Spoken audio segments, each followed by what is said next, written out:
Hi everyone, Miss Butt here once again with our class text. What's happened so far?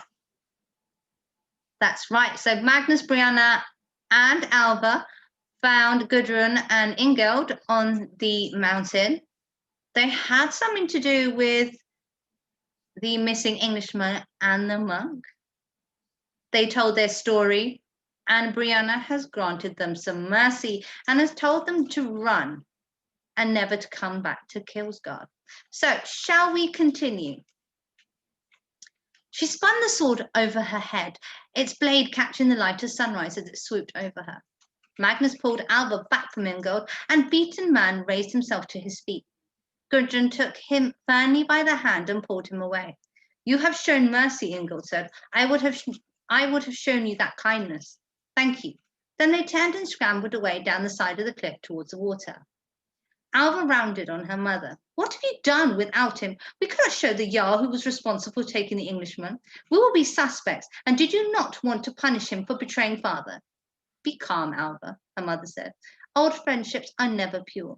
They move through turbulent waves, and you carry one another like ships through dangerous waters. Gudrun and Ingold have carried our family many times. This one, last time, we can carry them. We can let them try their fortune on the oceans alone. Then Magnus spoke. You are right about the Jarl, but we will have the monk and Earl. We will have to rely on them as witnesses, and the fact that Gudrun has left Kilsgard so suddenly in the night will aid our case. If we tried to retain Ingold, we would have had to stop our search for Bjorn's treasure when we were so close. Now we have a small pocket of time left to see if we can succeed. I can hear the Jarl's men getting closer. We don't have long, but I think the first thing we have to do is find the missing men. We cannot leave them starving and cold on the mountain, and now they must act like witnesses for us. Still thirsty for revenge, glowering inside at her mother and uncle's weakness, but nevertheless spurred into action, Alva began clambering amongst the craggy rocks on the side of the mountain.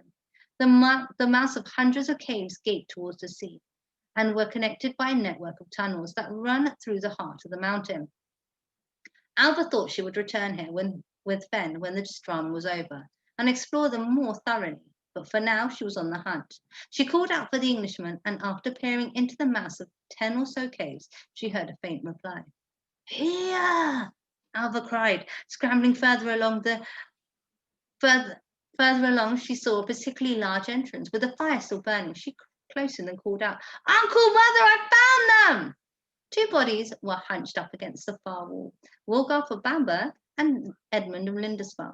They looked cold, terrified and hungry, but they were alive. Both had clots of blood on their temples. When Ingold had struck them and knocked them out, their hands were tied behind their backs. Are you friends? Wiglaf asked tentatively. Alva recognized the English word friend and replied, yes, friends. More on the way, but there are just 3 of us up here right now. The man and the woman who imprisoned you have fled. You are safe.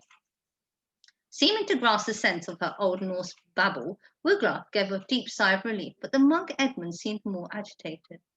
Magnus and Brianna rounded the edges of the cave mouth, and Fenrir in tow. The 2 men crawled further into the darkness of the cave when they saw the wolf, but Alva tried to reassure them. He's my wolf, she said. He is a friend. Magnus stepped towards the men slowly, showing his empty hands as a sign of no threat. In English, he said to them, it is good to see you both. Wiglaf seemed surprised that he spoke to them in their own tongue. We have been looking for you, Magnus continued. You are in no danger now. The man who took you is gone, and more help is on its way. Edward the monk was still upset, though. With Magnus translating the words to Alva and Brianna, he said, if that foul man who imprisoned us has gone, he has taken any chance we had in finding my monastery's treasure. They're worth 1,000 times what my poor life is worth. It was all I could pray for, that we might find them and return them to their home. You haven't lost every chance of finding them, Alva replied, smiling now. Come with us, help us, and you might yet find them tonight. She went to the bound men and cut their ropes with her knife. Freed at last, the 2 stretched their arms and legs, wringing, feeling back into their hands. They stood up slowly and came forward. I'm Wiglaf, Earl of Bamberg.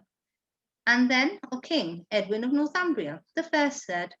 Speaking to Magnus, the second said, we met before. I am Edmund, brother of the monastery of Lindisfarne. The two Englishmen looked very close in age, and each had probably seen about 20 or so winters. Alva wondered if they were related, as they had similar, angular, handsome features. However, one was dressed in the finery of an English knight, while the other wore a simple brown hooded gown, covering him from head to foot. Although we are our enemies in so many ways, Wiglaf said, we are pleased to see you. We could not have survived another night in this cave with no food. We are grateful to you. Magnus replied, we are pleased to see you too. We had feared that you were dead. We know why you are here in Kilsgard, and we know you were following the clues carved in a casket. But I want to know how you came to learn of this object. Edmund cleared his throat. We were not intending to travel north. When your men came to my island, you left it ragged and poor. We had no money left to rebuild our monastery and had lost our most precious relics. The abbot wanted us to travel on the continent and try to secure the bones of another saint who could become the focus of a new church we would build on the island. My brother is an earl of the Northumbrian court, he said, gesturing at Wiglaf. So they were brothers. He agreed to accompany me, and we set off south with all the maps and resources our monastery could spare. We stayed at Christian sites across England, and after crossing the waters to Francia, found that we were well looked after wherever we travelled. But when we were staying in Reims, our journey took a different turn. A drunk Viking, the man who imprisoned us, came over. He would not leave, but his speeches turned my stomach. In his ghastly Viking slurs, he told us of the time in our isles when he slaughtered my brothers and stole our treasures.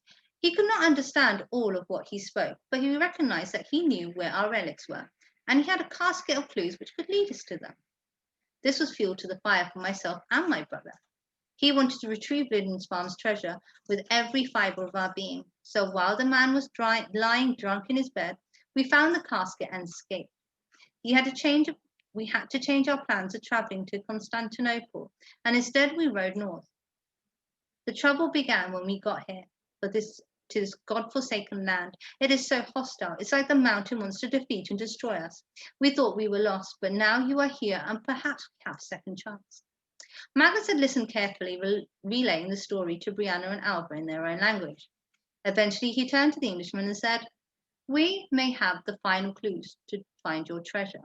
The runes of the casket were encrypted so that only we three would be able to read them. The man who made the casket was my brother, Brianna's husband, and Alva's father, Bjorn. We chose locations only we would know, and we are now very close to the final place. Will you come with us? Edmund's eyes lit up in delight. We might get to see the relics. Of course, we will come with you. We are your humble servants. If I can cast my own eyes on these precious objects one more time, I will die with a happy heart. Well, let's hope none of us dies today, Magnus answered. So we've got to the end of this chapter. So they found the Englishman, but they've got the casket, but they need to know where the treasure is hidden. Do you think we'll find out in the next chapter? Well, I see you next time to find out. Bye.